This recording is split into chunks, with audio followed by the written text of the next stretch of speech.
ku soo dhowaada barnaamijkeenna gungaar oo aan ku dul istaagi doonno macallinkii dilaaga ahaa iyo shabakadiisu ay burburiyeen booliska gobolka banaadir kuwaasoo qaarkoodna la qabtay oo ay cadaalad mareen qaarna la hayo xogtooda oo lagu raad joogo maxamed xaaji oo magacyadiisa afgarashada ay ka mid yihiin daadir xaaji ilka case cadnaan xudayfe iyo cadaawe waxa uu ahaa howlwadeenkii ugu weynaa al-shabaab ee gobolka banaadir waxa uu ku magacawnaa madaxa dilalka qorshaysan ee gobolka banaadir horta asalkii xudayfa aan ku ah group fara badan oo aan la soo shaqeeyay markii la badbedelayna magacadan oo askabada group walba lagu soo bedel magac cusub waay cadaawa la baxay rakacasan la baxay maxamed waxa uu kaga duwan yahay dhallinyaradii hore aan ku soo qaadanay barnaamijyadeenna gungaar waa macallin jaamacadeed oo haysta shahaadada heerka labaad ee jaamacadda mana ahan wiil yar oo aan waxbaran oo la marin habaabiyey haddaba inta aanan u gelin sheekooyinka maxamed xaaji ilka case ee la xidhiirta dhagridda bal aan marka hore eegno isagu waa kuma lafahantiisa ayaa noo sharaxaya maxamed xaaji heerarkiisa waxbarasho sideeda kala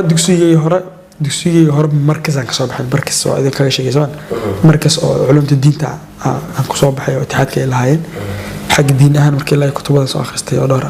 ay u badan yihiin rasaalixiinka iyo bilowul manaamka iyo tajriid waxaan kutubada tajwiidka iyo kutubada kala jihaadiga wax badan ku soo akhriyay سواء مش اللي يقدر تقول حافظ أقوال لومي لك مرة من حافظ القرآن حق دين تسوى مركب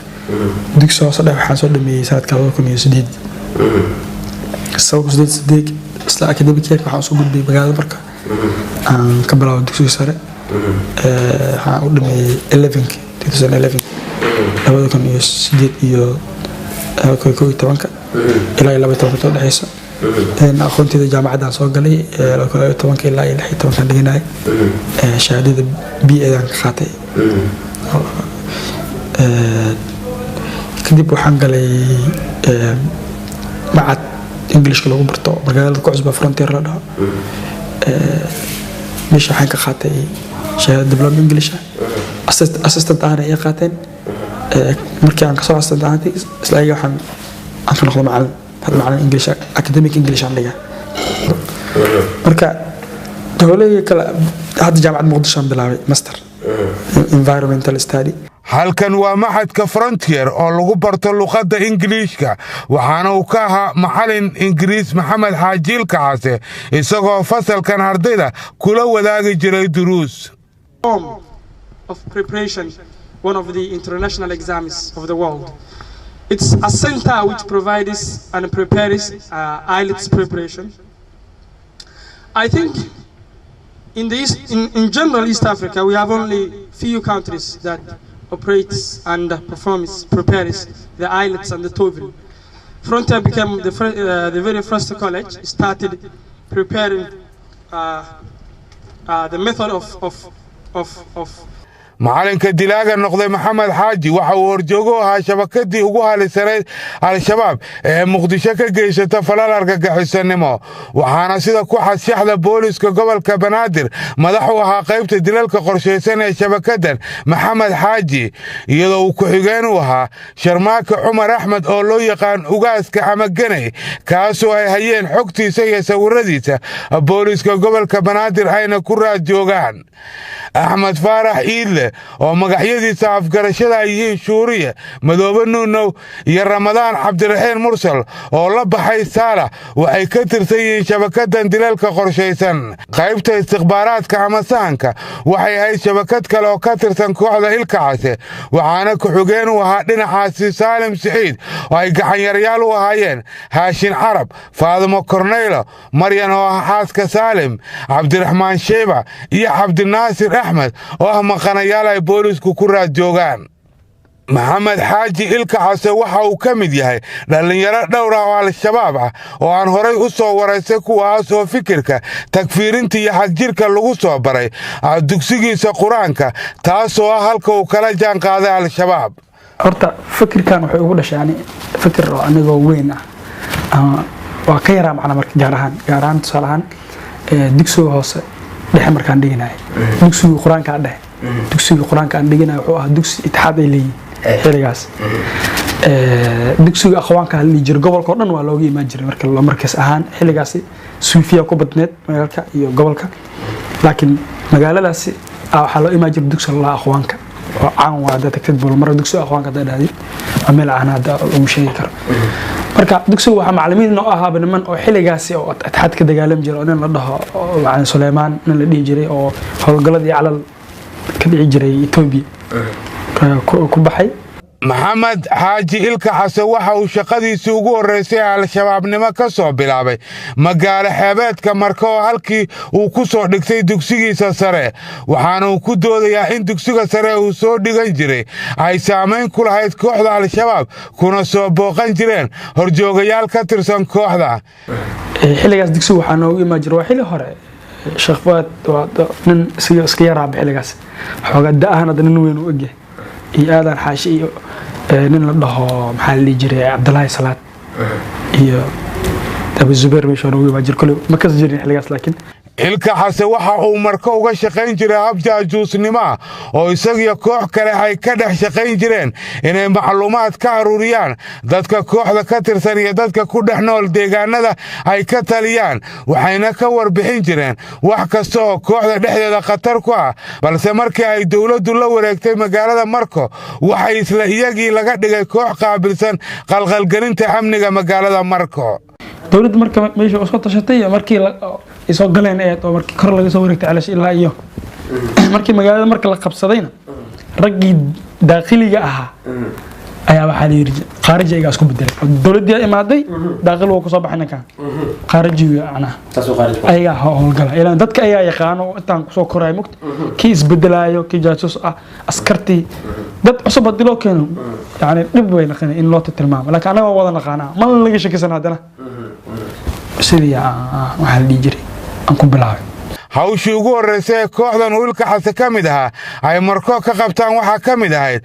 dilkii wiil dhalinyaro oo lagu magacaabo Asad Xaajow kaasoo ka shaqeynaya Xaajow Bookshop oo ay qoyskoodu lahaayeen wuxuuna sheegay maxamed ilka xasan in dilkaasi uu geystay nin saaxiibkiisa isna uu ka fogaaday in la aqoonsado maadaama ay Asad saaxiib ahaayeen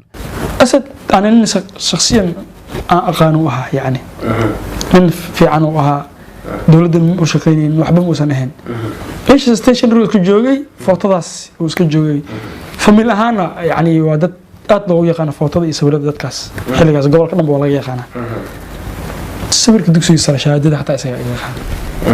banaankan joogay oo meeshii isaga station rule-tiisa munishibi meel la ku tala sarta dheereed oo muxaadarooyin wax lagu qaban jiray anoo xagga taagan aan waxaan arkaa anug oo marka dambe dhiman doono oo budbooda la dheey doono amesh taaganay Asad telefoon intuu qabto wuxuu dhahay waraan imanka wada carreen gabigooda wallahi fulay waay shaabti iyo wixii iyo kan budbooda wax muusan hubsan ninka ku bilaabay abaar marka xabad ina anaga soo wada orad meesha ka imaanay ninkii jeefa aragnay ninkan biskool xariisana bas ninkan soo wadnay waxa dhacay saan u dhahay ninka u dhahay telefoon soo ku hadlay telefoonkiisa waa kaasa anoo meesha taagan u dhahay nimanka soo galeen wuxuu gudbinay Asad markaas uu noolaa ana waa arkay ana paralyze uu noolaa yani meed ahaan uu soo tagana kala markaas uu noolaa Asad marka dadka ma sukaan yaqaanaan qaarkood si kala saaxiib waa una footada iyo wixii marka ma ku darsamin baana hadhow si far ii soo galin banaankan ka istaagay maxamed xaaji ilka xasan waxa ka mid ah waxyaabaha cajiibka leh ee uu sheegay in markii magaalada Marko ay dawladdu la wareegtay uu la noolaa Jeneraal Ismaaciil oo xaruurtiisa uu saaxiib la ahaa iskuulkana wada dhiganayeen wuxuuna barnaamijka gungaar u sheegay in maalinkiina uu gabaad u ahaa guriga jananka habeenkiina uu isla guriga bambooyin ku tuuri jiray si uu u dilo jananka uu gurigiisa ku noolaa ee uu la tacaamulay sida xaruurtiisa oo kale آخركينا وحاو مركي ومركا كدلي وهي وجنرال إسماعيل أحمد عثمان مكيالي كدلي سيديدي اللباتنكي بشي تمنا سندكي لبدي كوني اللحي طبانكا دقمدا وابري مقالة مقدشو نين وحال لي جري إسماعيل جاشان اللحي أها وعن وايس شنامدا عن كامركا كتار شيخ إسماعيل مركيالو دمغا شانيك اللهوا جنون لكن سيدبروها markii dawladda ay dadkii xagga markii shabaabka ay qabsadeen asal oo shaleemada laga burburiyo laga bursado ahaa meesha intuu imaaday dawladda uu soo hubeeyay dib loo sii jirnay waxa la jiray darajadiisa markuu soo weeraray si kala daan u dhigay marka aniga iyo wiilashiisa saaxiib waa ahayn shaleemada Ismaaciil guriga ku dhiganaa buu deganaa baan weligeed magaalada markuu soo galay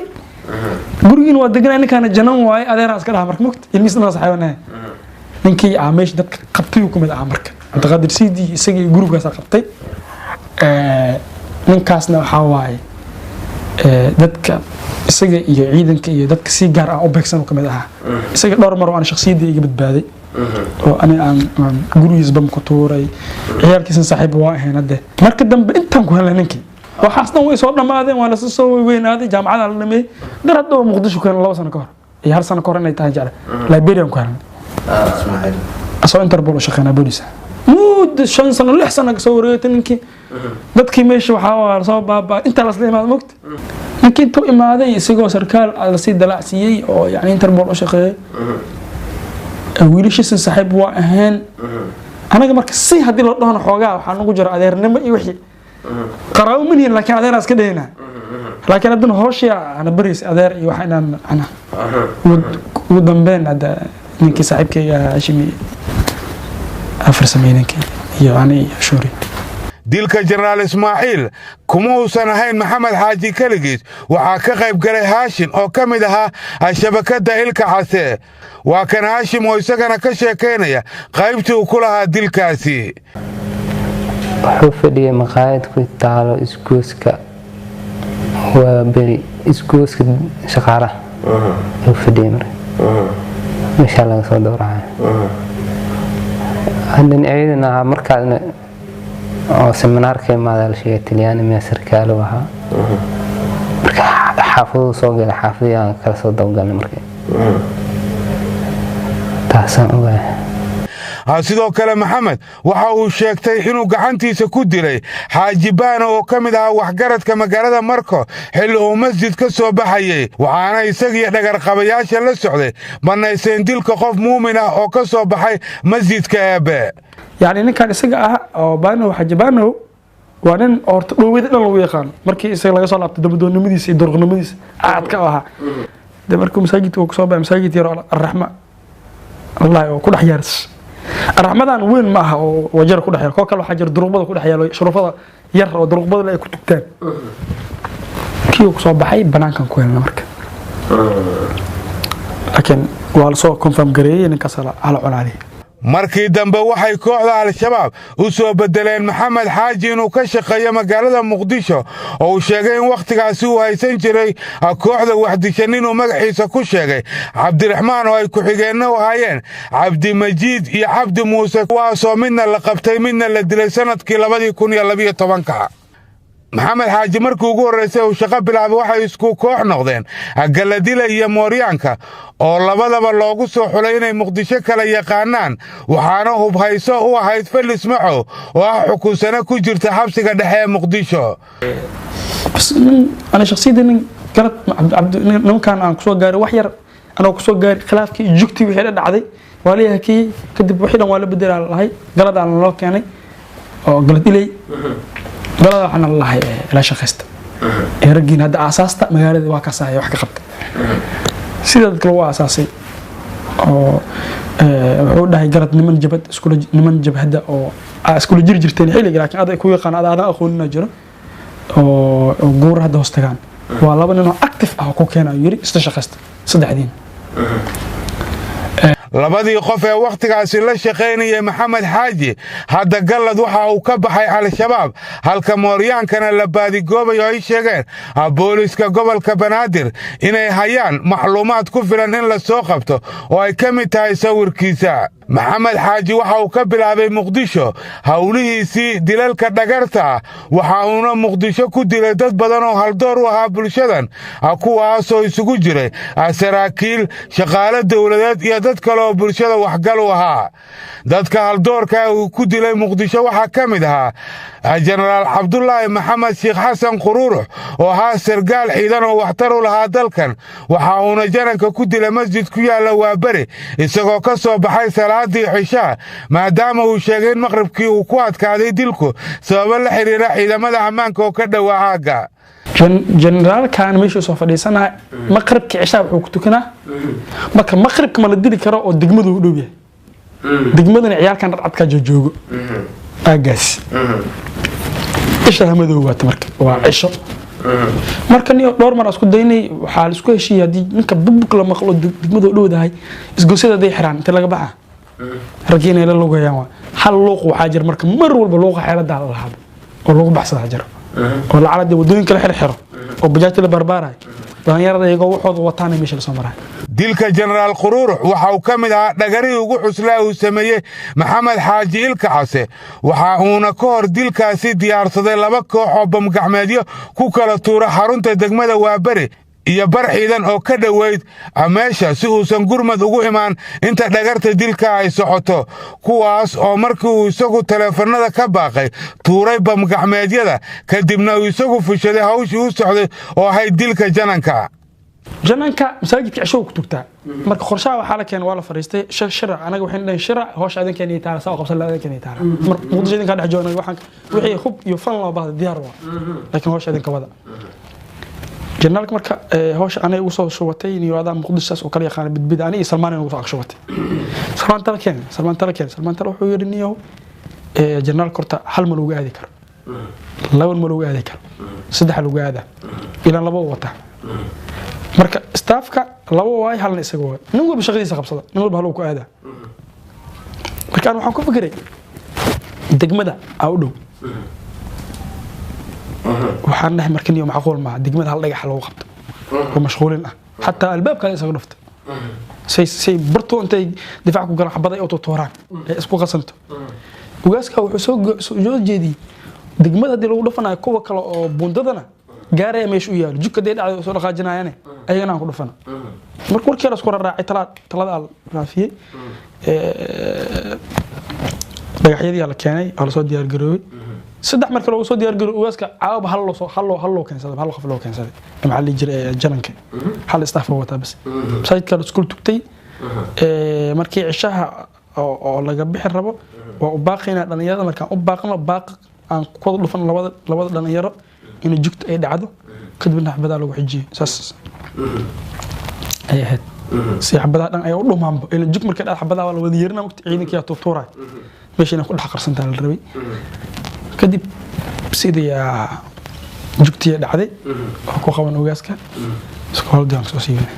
Allah u naxariistay jenaraal Maxamuud Xaaji Cali oo kamid ahaa saraakiisha ciidamada ayaa kamid ahaa dadkii uu dilay Maxamed Xaaji waxaana uu ku dilay degmada Boondheere xilli uu jananku hor fadhiyay gurigiisa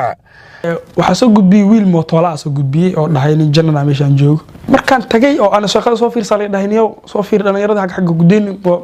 Boondheere meesha ugu xarunta badan waa dawladda maxaa la jiray soo fiiri shaqada markaan tagay oo maxay toole aan soo fiiriyay meesha way adag tahay aad iyo adkaatay waxaanay ninkan general ma okay maxaa ninka banaan iska fadhiy markaan general ma aan dhahayniyo ku qaldamaysid hore ma ogide magaciisa sheegayna xataa in shaqaas qaado ninka janam ma ninka sarkaal waa dhici karto ninka jan wala ku soo fadhiisanay hal wiil la fadhiisanay ma jiraan meesha wax ma baro cunin buuligeeda taasoo kalsoonidaas isku qabaa bas okay waay marka galab aan rabnay galab waan soo rigalweys subax guriga loo dhisaya subax ani iyo shoori iyo waxa imaanay iyo ugaas shaqada ilaan shaqa janna ma mud ilmo yareer ma kaysan kartid waa kaaga dhaawacmi karaan ka dhiman karaan ragii waaweynaad in xaniyooda fuulaha markan meesha imaanay janankii isaga aha jananka waa fadhiyaa subax waa haddii ani iyo ugaasan xiranay shooriina waa u xiran tahay shoori nooha xag u taalo noohadan ka qaadan aan ku yiri ma nooha ma la bixi karo siina hadii naga xirtaan isgooska baxbada dhacamay waa la bixi karaan ku yiri waa jafeena hadii la laafan oo tuurinaan bas go'aan ku qaadanay noohada aan qaadanay haddaan aadnaba waxa arkoyaa guduhu galay dhagaxad xagga ag marnay guruhu galay ninka shooriga kor naga daawana ma xadaa ninka guriga oo gashan guriga wax ku jirman qaan oo kaadaan waxa soo baxay janankii oo janankiisa wata oo dharkii militariga wata ima aqaaniye waxa digaha ugu toban iskoolo Belgium fiican wata imid kale staff wata yani qori wata ka wata soo bixin hore nimanka soo bixin inaan la socdo ninkan weyn iska ilaali bas qoon wata bas noo haday galeen anagoo aan filaynin fakideen oo soo dhax bixin ma taabanaba marka anaga wasfiirin was dhaafnaa yani hoosh sidaan ku soo baan si ka duwanayno naqatay ninka aan meesha noo fadhiin caadi iska hadda bas qool soo qaatay isaga halisteeda leedahay marka ودي بقى ودقنا مالن كلابات مالن كلابات أصلا سدي صبلان كفديه بوك أنسيني ما هذا اللابتوب صار اللابتوب كان صوت دفي أصلا عررني كوفي أنقول قلم ربنا أولي قناة كوفي أنقول قلم أصلا عررني xeer ilaaliye xigeenka qaranka Maxamed Cabdiraxmaan oo gurigiisa ka baxay una socday hawshiisa oo khidmaynta shacabka ayay ku dileen wada ka soo baxda gurigiisa iyagoo kadibna ku baxsaday gaarigiisa balse iska dhigay gaarigaasi markii jidadka oo dhan laga xiray wuxuuna sheegay in xeer ilaaliyaha ay ogaadeen xilkiisa markii ay dileen kadib isaga ayaana gacantiisa ku dilay Maxamed Xaaji xeer ilaaliyaha bajaajka aan ka soo deganay gaari kama istaanay كاي ويسونا كلا بيكسارين إنك كلا إلى أنا بجناي إنك ما هذا قلنا صوت بس هذا قل إنك كلا إلى الله أنا فرنا صاحبه ومشغول عني إنك هدو وطابت ومشغول زي مكتب بس كاي صنع عزيز هذيل ولا قاعد كرر كذا إنك كلا إنه مركب إنك إلى عليه واحد دلائي إنه إلى عليه أصلا كرر سوى كان بد نقول كان هي حاجة قل أنا قل أنا قاعد أنا قل هي إنك قاعد دمر مش صوت حكله أب نوع كذا بأستاجيب سمياب دش هذا عي كان كلا تقول هاي بقى قبتي صدق أنا قارك صدق صدق أنت صدقتي ومنطقي وفريستك عيو اسكت درس من سوى عبد المركب وقاعد عقد لك جد ولا مرة مكت تين الضوء الله سكر الله عنك وإحنا ملوهين عن ملاء قوسن كدب وحمقلنا قدرنا كما قدونا نك أو ده يور هبرة ننا تلفون قد له نجي سنة أنا قوم بيشتكي مرين دبك ورنيك يستجع هنيك كلا ولا صارنايا سألوا نافع مركن نك كلا ورنيك كلا ما أخوزنا الله جد دي بنك فاهم دونا نك حتى إنه وحاها فلولا أنا أوغان وديك اللي نفتر كيس سجى دي بنك أوغان دونا نك جاري لا صارنا إنه شقده وحكلها يعني حرر عليه محكمة ونفتر كشغينه أوغاني فاكتور لكن لما هو sidoo kale dilka taliyay saldhigga Wardhiigle ayuu wax ku ogaa in kastoo uusan isagu ka mid ahayn kooxda wax dishay wuxuu ku doodayaa in kooxda wax dishay u dejiyeen xeelada ay ku qiyaameeyaan taliyaha kuna dilaan in ragga meesha uu ninkan ugaas yar kale saalax uu meesha mooto ku barbaray mooto barbarad laga dhigay dabada talo mara hubkii uu soo dahay dib u imaan ay qaateen furtay موت أوجس مش حكوا بربرة صالح وحكوا لي عن الموت مش حكوا بربرة عبارة مش جوجا رجعت موت الكوت ولا معك سانسة عمران سليم مش جوجا دوالي إيش سان كسوهن ليه sometimes نحن أركيس خوفك أنا عنا حتى ما نقام Maxamed Xaaji waxa uu sidoo kale sheegtay inuu wax ka ogaa dilkii Aamina oo ahayd baare ka tirsanayd Nisa waxayna ahayd qofkii gacanta ku hayay kiiskiisa markan ka horeysay la soo xiray Maxamed Xaaji Aamina meel aan ku arki lahaa ana ma dhaafeen dadka qowl number 1 aan ka ah xataa ana ogta taas waqti faham Aamina rag fara badan horta xaniya qabato oo markii meesha joogtay wax badan ay halaysan waxa kamid ah yar la xukumay oo la dhahay Maxamed Mare تقال محمد marka milyan qof baar oo soo noqoto in hal uu fiirinayo Aamina waxay u tin ku ahayd al-shabaab waxayna dhamaantood u arkayeen qof khatar ku ah maleeshiyaadkooda la xiro isla markaana aan marna gorgortan ka galin shaqada ay qaranka u haysay waxayna sidoo kale caqabad u arkayeen inay Aamina waqti dheer joogto baarista iyagoo arkayeen qof marka la soo xiro ay haddana sanad kadib markii la soo xiro isla iyadii joogto ay aqoonsan karto qofkaasi Maxamed Xaaji Ilkaxase waxa uu sheegay in kooxda Aamina dishay oo isagu geeyay goobta ayna hagayso qof dumar oo is yaqaaneen mid ka mid ah dilayaasha waxaana dilkaasi fuliyay sida uu sheegay ugaaska oo qofka sawirkiisa aragtaan oo la baadi goobayo iyo Cabdullaahi Kuusane oo isagana sawirkiisa aragtaan oo la baadi goobayo iyadoo hubka wax lagu dilayna ay watay Maryan oo ahaa Cabdullaahi Kuusane hooyadiis isla markaana xaaska uu qaba Salmaan oo kamid ah shabakadan la hayo kiiska Aamina wuxuu u dhacay saan u sheegay hal shay baan ku diray وحقيق اللي صوحي ولا عيالك ود جيمش مالن عطوا من كوني كري انت in aniga ugaas iyo groupkiisa aan waday oo aan dhex geemisha aan banaanka kista daawasho soo qabta gudahan uu ku jiro koosane oo koosana markaasna uu hooyadiisa wacay naaga oo sheegaysa arinta waxaana shaki iga jirin aamina qofka kalaaska la fadhiyo inuu gudbiyo hadalkan hatta banaanka uu joogo ku dhaana aragtida markaa kaasha fasalka la fadhiinayta wanda waxaana say qiyaasayaa qofka fasalka la fadhiyo inuu soo kacay soo istaagay oo banaanka uu soo baxay oo koosana la hadlay kadibna ku laabtay yaani tilmaanta uu bixinay kadibna hawsha saasay u dhacday dumar waa كوسنا على صح هذا الشيء كده وصل عبد كده بالكوس يصدق على المرة الصقلين كوسنا بحوك يستجيب الباب لا وضع هو شيء قش يعني لا بقى قش يقول يصدق يكوس على الكاس ممكن أفهم مع تاني كلام بتاعنا هتفرق في أردن سمي أردن كوسنا وفي سنة halkan waa jaamacadda Soomaaliya kanina waa fasalkii ay dhiganaysay Aamina lagu dhex dilay waxayna maamulka jaamacadda ii sheegeen in fasalkaasi wax lagu barto ay ugu dambeysay maalinkii lagu dhex dilay Aamino kadib markii ay diideen ardaydii kale ee jaamacadda inay wax ku dhigtaan fasal lagu dhex dilay mid ka mid ah ardaydooda ardayad Aamina waxay ahayd qof ku firfircoon waxbarashada leena hami fog waxayna dhiganaysay kulliyadda shareecada iyadoona jaamacadda Soomaaliya ay ila wadaageen natiijooyinka imtixaanaadkii ay gashay ka hor intii aan la dilin maxamed xaaji ilka xase waxa uu aaminsan yahay in dadaalada ciidamada ammaanka iyo baraha koontarool ee la badiyay ay dhabarjab ku noqdeen kooxda waxayna taasi meesha ka saartay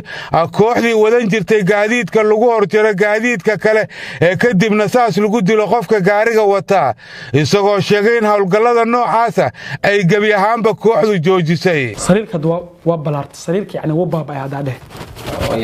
fashalkii suceebka iyo waxa ku dhacay fashal fara badan kadib iyo goobaha oo ciidanka checkpointooda la badiyay inuu waxay jirto mar badi ex control aan gaarin xaniyaan lahayn waqti hadee ex control dhaafsatay xataa galmudugna kan wuxuu ku sameeyo masaalan hada مثلا استراتيجية أمنية ay dejiyeen saraakiisha qaybta guud ee booliska gobolka Banaadir waxay ku qasabtay al-shabaab inay yaraadaan falalkooda argagixiso waxaana meel kasta la dhigay dhalinyaro boolis u heegana ilaalinta amniga shacabka kuwaasoo ku qasbay maleeshiyada al-shabaab inay isaga firxadaan magaalada Muqdisho dawladda Soomaaliya waxay samaysay wax kastoo ay ku xaqiijinayso ammaanka muwaadiniinta waxayna meesha ka saartay falalkii argagixisanimo ee gaadiidka lagu horjeeray gaadiidka sida al-shabaab laftigooda qirayaan waxayna ka dalbanayaan shacabka inay ka gacan siiyaan ammaanka wasiir ku-xigeenka warfaafinta ee xukuumadda Soomaaliya Aadam Isaaq ayaa sharaxaya guulaha arrimahaas ay ka gaareen ciidamada dawladda Soomaaliya sida aad ogtahay waxa ay sameyn jireen waayadii hore markii ay ficil xun inay geystaan ay ka cararaan laakiin waayadan dambe laamaha ammaanka waxa ay la soo baxeen la falgalkii ugu adkaa cid allaale cidii wax geysatana gacanta lagu qabtaa cid allaale cidii wax isku dayi doontana waxaan u sheegayaa inaysan ka badbaadeynin laamaha ammaanka haddii ay falka ay geystaanna aysan ka baxsan doonin maxamed xaaji ilka xase isagoo macallin jaamacadeeda ayuu ku dhiiraday inuu magaalada wax ku dhex dilo wuxuuna ku doodayaa inayba dadka dhan maqan yihiin oo aysan aqoonsan marka uu wax dilayo waa iska jirtaa mucjiso aan saxood marka wax dilis dadka ku arkayaan meesha wax ku dishay maalin kala daymaad caadi qalbiga wax markana waa la kala yaacay oo aqaanani isla maalinkii barnaamijka meesha imaan shaqo cabeen dadka ka shaqeynaa mar dilka dadka kaliya kuma ekayn maxamed waxa uu sii dheeraa inuu ahaa tababare ku xarbiya dhalinyarada falalka argagixisanimo ee dilalka shacabka ay ka mid yihiin wuxuuna ka dhigtay wax ciyaar ah inuu dadka dilo isagoo soo kaxayn jiray dhalinyaro uu ku biiriya al-shabaab kadibna si toos ah u tusi jiray isagoo wax dilaya si ay ugu daydaan isagoona ku oran jiray waan idin dhigayaa ee dhammaystira taasoo ula jeedo inuu qofka u dhaawacayo iyaguna dhammaystirayaan marka dhaanayaan wadan iyo inoo laba wiil cusub la soo wadaa aad u fiican oo ladan ka soo jekimay bal shaqo ma bari kartaan wadaas wiil hada qof darwala oo sameeyo shaqo ma bari kartaan ha aan loo keenaa marka dadka marka dad tabar ahaan dhameystiran waa laakiin practical ma leh theory ahaan way dhameystiran waa la baraa marka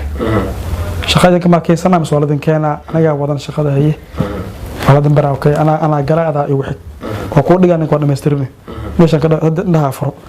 control ku xal xagga istaagaysa aad waa kaas ugu haye bash wala bilaabay ninka maalinka labaad qof kala keena maalinka saddexaad marka active ay noqdaan isku filantii markii loo wadaatan marka magacaan kula shaqeynaa ragaas anad Cabdullah man kula shaqeynaa ma yaqaan laakiin dadka uu tababarka noocaasa siiyey waxaa ka mid ah wiilkan oo lagu magacaabo Shucayb kaasoo hortiisa dilal ku sameeyey marka waxaa imaadinayoo in la baxaa la rabaa oo maxaa la dhihi jiray dooro la aado waxaan dhahay ana markii ilaa hadda ana in lambar leen kala marayna koodhe waxaan dhahay lambar iyo macluumaadaan kala marayna ani ziyaado kale isoo gelinaan dhahay mar hadaan ka baxo inoo dadka ay macnaha horta waxay ku leeyihiin meeshaas aad tahriiba aad inta ka baxay wax saas amal sheeg laakiin anna waan dareensanahay adina waxaan isleeyahay maxaa la jirinayo qof waa warkaaga waa la fahmi doonaa mise system waa ka qaldami doonaa waalid xaqiisa ahaato mise si kala han noqoto waxaa la inaan soo baxdo maxaa la jiray meeshaas imaadada oo aad ashar qaadatida muhiim ah waxaan dhahay aan xamarka ma bixi karo haweenka ma bixi karo maalinka ma bixi karo xamar dhaxdiisa waxaan dhahay meeshaas dadka maxaa la isku sheegaa wadnaan lahayn meesha kama soo qaaday wax kale oo meeshaas dhammaan ziyaadeen shaqada qabashadeeda leemahano qabashadeeda marka waxaa marka isku fahanay tababar iyo waxaas iyo in wax lagu soo fahansiyo 10 oo wax fahansiin iyo wax kale ma baahnaan ahaniyo ma fahantay ana waa inaan hadda maanta 10 ay akhrisida wax ay ga dhaadhicisay ani hadda uma baahnaan marka hadii ay si kale ay jirto ana safar ma soo aadi karo xumaana aysan naga noqonayna mis wuxuu dhahay marka kulay waa isku noqdeen kulay ragaas waxa waa rag imtixaan waa isku laabteen marka waxa la horta ninka waa laga wareysanaa barnaamijyada ayaga isla wada hadlayaan saan jeclahay anana aan ogeyn laakiinse ugu dambeyn markay soo wada fahmeen waxay soo go'aansadeen waxaan dhihi jiray in ay shayba noqoto gartaas ay macnaha macquul ay noqoto uu soo celiyay wuxuu dhahay maxaa la dhihi jiray shaqada iyo qaabkeeda iyo nooc loo qabanayo iyo wax dhan waa lagu fahansiiyaa سيل إفانسينا نكا سامعنا مع الليجري صاحبك راعيسا سو مراتك أهانة تفهمي عربية koox la socota oo hogaaminaya Maxamed Xaajiil Kaxase waxay isku dayeen inay dilaan hooyo ilmo ku korsanaysay ka ganacsiga jaadka agaarka siliga Ameerikaanka halkaas oo ay markii ay kor tageen hooyadaasi ay dhamaantood u dhixi waayeen basooladii ay wateen waa kuwan kooxdii basooladu u dhixi waayeen oo mid noogu sharaxaya wixii maalinkaas ku dhacay horta intaan aqaano horta waxayna hayeen Ilkaas Arab Ahmed iyo aniga Yaxya oo laakiin uu Ismaaciil saxda markii oo islaantan inta la aadan ka hor Ahmed ayaan isku xiray Ilkaas wuxuu dhahay waxa la shaqeynaysaa ninkan kula shaqeynaayo wuxuu dhahay meeshaas naagtaas oo irgada wax soo doorato iyo waa liisha nolol sharaxay irgada soo dooratay islaantaas ayaan ina aadina rabnaa waayahay ayaa dhahay Ahmed ayaa kula jiro dhahay Ahmed iyo aniga waa soo aadni marka hore Ilkaas ayaa ibar islaanta jaada yagada irgada soo doorato ii sheeg Ahmed isna wuu bar laakiin aniga markii dambe Ahmed ayaa israacin waa soo waaneenay waa iimaaneen marna way maqnid ida maqnid oo la way baaqati marna marka aadna ida inta markii la helo kadib waa la waanay maalinka dambeysii ugu dambeysii waa la helay habeenay ahayd maqrab markii la soo dukay kadib meeshii marka tagnay oo eertijaadki kadibna meeshii ayaan howlgalkii in la furiyaal rabi howlgalkii istulooyinkii iyo wixii aan ka tibeen kadib anaga waa ka soo tagnay waa ka soo cararnay meeshii xoogaa yar buuq yar ka meeshii waa ka soo kala cararnay kadibna anagoo carreena ayaa ciidamada dawladda dhaxda u galnay horta muddo waan ka soo qaaday waxaan keenay cabirka siliga tala gaarin bacaad ahayd meesha ku deji iga digeen adiga 10 daqiiqo ma soo wareegan asoo qaylahay soo baxay Ilkaas niyo waa baasha ka halaaday niyo ka gaaray meesha ka tageen dad ha qaadan koors adaa shaqo qaadan haybayaan ay mana diidi kartid waa soo qaaday asoo kontaroolka ku soo dhacay marka kontaroolka askarta mastaaxo ku soo dhacay niyo aan horta systemka qabasho ahaan marka aan kuu sheego oo haddii meel kasta laisla aado mise meel kasta la soo maro horta wax aan karsamaynin waxay ahayd anagoo shaqadaas naga soo baaqatay kidibkaas u imaaday ay tahay meeshan cakaara taqaane ay tahay ya meesha lagu qaban doonana in kullee ay tahay madiina salkeeda ay tahay oosan wixii oo qabashadeena iyo intaasna aysan u dhaxaynin wax aan 10 daqiiqo dhameen hataa haddii aan fiirino 3 daqiiqo camal soo cararayna oo orod fiican ah marka meesha imaana bajaajkaas 7 daqiiqo ma aanan saarnayn si aan hadda aan qiyaasay marka been banaanka laga tago ma jeedaa marka umuum isku dar intaas ay baash hooyada ay rabeen inay dilaan kooxdan oo lagu magacaabo Baarliin ayaa isaga xarartay dalka iyadoo ka tagtay carruurtii ay u xamaalanaysay kadib markii ay u baqday nafteeda waxayna iyadoo joogto Turkiga la wadaagtay barnaamijka Gungaar muuqaal kooban oo uga hadlayso wixii ku dhacay maalinkaasi iyo hadda sida xaalkeedu yahay goor saacada ay tahay halka saac oo habeenimo ayaa rag ay imaadeen hubaysan alxamdulilah rabbil caalamiin waan ka noolahay halkaa madaxaa bay xabadiiga qabteen bistoolada dib baan laga sheegi doonaa makaaruf halkaas iiga qabteen xabadii makaarufka bistooladii makaarufkeeda way dhici weysay wuu ila soo wareegay intuu iga qabtay xukunka ilaahay way dhici weysay bacdeen kii labaad markuu ninkii koowaad 2 xabood uu qabtay ninkii labaad uu soo wareegay kii kala imaaday oo labaad halka uu iga qabtay kilida ah bistooladaas waxa la yaateetay xabadii way dhici weysay qadarta rabbi uu liga soo wareegay halka laabta uu iga qabtay weysay sayaniga ay waan naxayr shay ragina ilaamaha abniga ay gacanta u galeen markaas ba control ku dhacay aniga markay meeshaas qado korontada iga maqneed ka bacdiya gacanta meeshii laga qabtay markay gacanta meeshii laga qabtay kulli cadkayga dambeeyay targad waxa laga dhignay ma aqaano marka hadda aan cid targad ka dhigaynin sharciga islaamka kama weynin hooyo Soomaaliyeed oo konton habeen umul ah ayaan ahaa ciyaalkayga meel kuma sheega hadda waxaan biilayay oo markaas aan qof u baxay oo been iga sugayay hooyadii waayeel ah walaalahay sabool waxa bahaysanin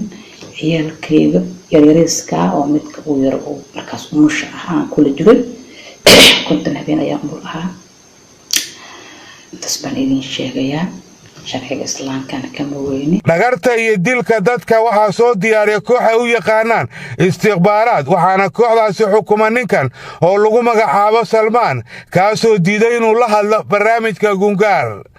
balse Salmaan ugu dambeyntii waxa uu qiraal ka hor sameeyay fadhiga maxkamadda ciidamada qalabka sida ee Soomaaliya halkaas oo uu ka sheegay doorkiisii al-shabaabnimo aniga waa kamid ah laakiin aqiid ahaan kama mid ahayn qasab awgiisa aan ururkan ugu biray aniga saaxiib aan nahay maxamed xaaji liiraada ay ugu qasbay inaan ku biiro shabaab asagaana barnaamijkaas la waday waxaan u aabisna oo kaliya lacagaas oo kaliya akoonkii bis ay isticmaali jireen wax hadda shaqo aan qabtin ma jirto Haashim waxa uu ka mid yahay shabakada Maxamed Xaaji la shaqeynaysay waxa uu qaabilsanaa hagida iyo saaminta goobaha ay dilalka ka dhacayaan waxaana uu ahaa hagii ugu kalsoonida badnaa Xaaji waliba asaga ayaa ku tashkiiliyay inuu ka mid noqdo kooxda al-shabaab marka ninkaasna saaxiibka waa taqaana horan oo u taqaanay ururkaas inuu ka tirsanaa anaasan saaxiib aan nahay marka hadda ururkaas waaba ka tirsanaa waa la shaqeeyaa marka adigana waxaan jeclaan lahaa inkastoo saaxiibkayga aad tahay inaan arrintaas aan kugu tashkiiliyo oo adiga go'aan ka gaartid isla markii aniga go'aan degdeg ma gaarin waxaan dhahay kulli aniga hadda nin iska shaqaystaan xaasna waa qabaa markaas waxaan ka shaqeeyaa footidiyaan ka shaqeeyaa marka waxaan dhahay hawaan waa laga fiican yahay wax hadda aniga arrin qidda askari iyo xaas iyo mana aqaano haddana kuma degdegi karo kulli nin xaas qoon waa kulli dib ma loo dhahay laakiin qaabka u malaysa ma qaab kale nooc kale loo shaqeeyaa jirto oo adoo hooshaad wato ciddaadan aysan ku ogaanaynin oo iska fiican ayaa jirto magaalkaana joogo marka qaabkaas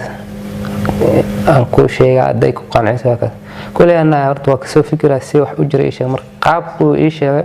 qaabka amnigu ii sheegay magaalka qaabka loo shaqeynayo hoolasho la qabanayo qaab loo qabanayo waxyaalahaas ii sheegay marka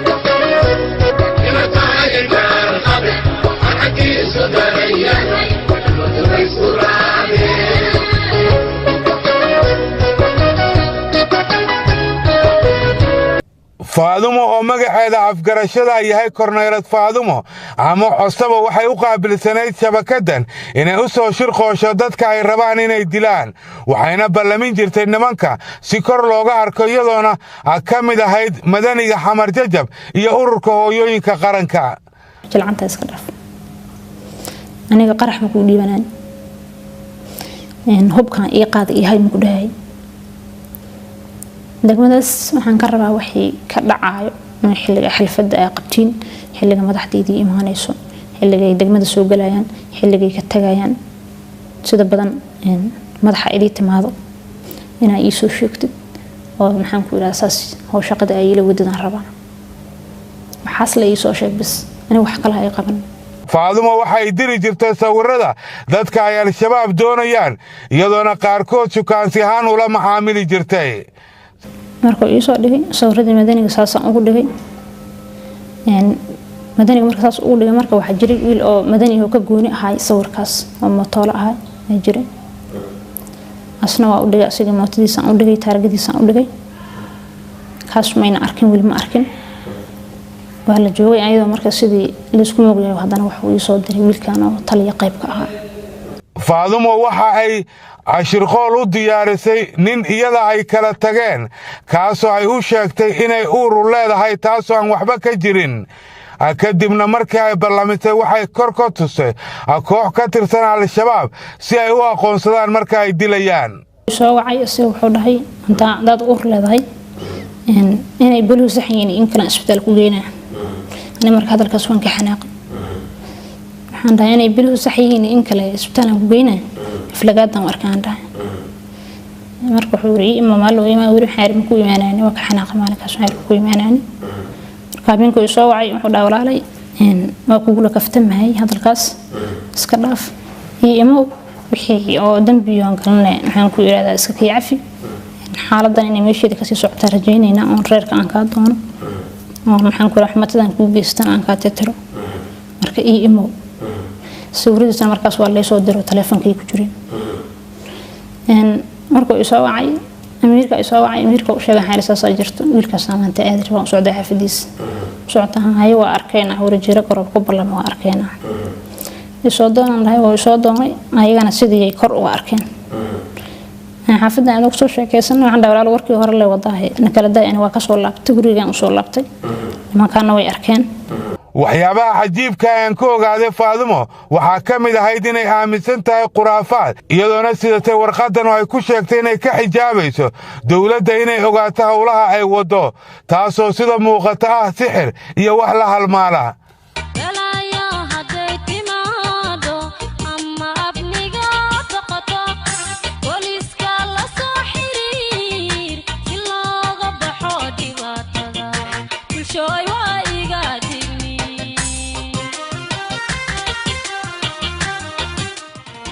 haashim oo ka mid ah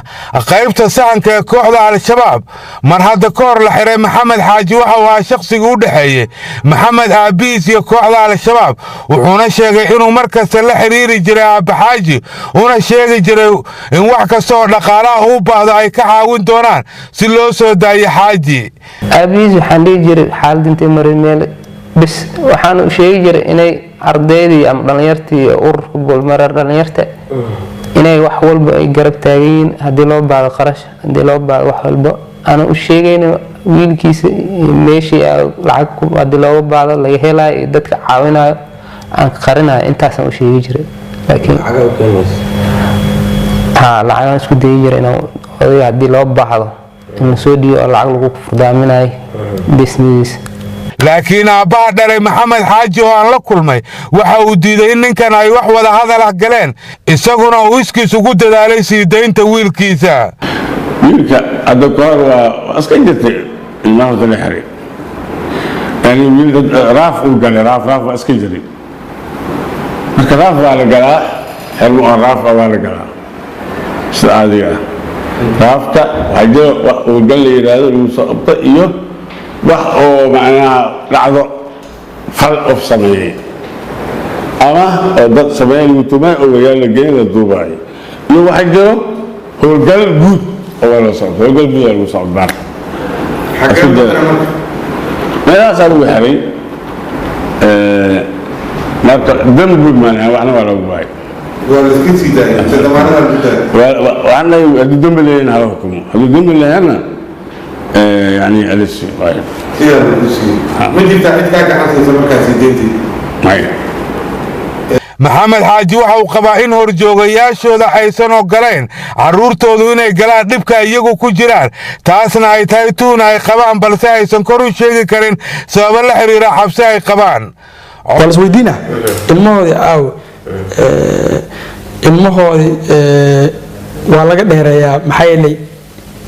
ayagaa lagu korraadina maraykana canuga ninka ku korraadin karo dhinacaas way fikiraan xaqiiqda laakiin saas ma ahan xaqiiqda waxaa tan wadda canugiisa waa ku kulaanaya tusaale ahaan cali jabal ciyaarkiisa dhan way u kala maqan yihiin marka laga rabo wiilkiisa lala duqeyna al-shabaab waxay maxamed xaaji ilka xase ku dareen haweenay uu ka dhintay ninkii isku qarxiyay hotel ambassador oo lagu magacaabo qaali cabdirasaaq taasoo hooyadeedna ay ku jirto xabsiga dhexe loona xukumay al-shabaabnimo iyo hubhayn qaybtii koowaad ee barnaamijkeenna gungaar waa naga intaa qaybta labaad oo aan uga hadlayno siday wax u dhagraan kooxda al-shabaab kala soco habeen dambe isla 8 fiidnimo telefishinka qaranka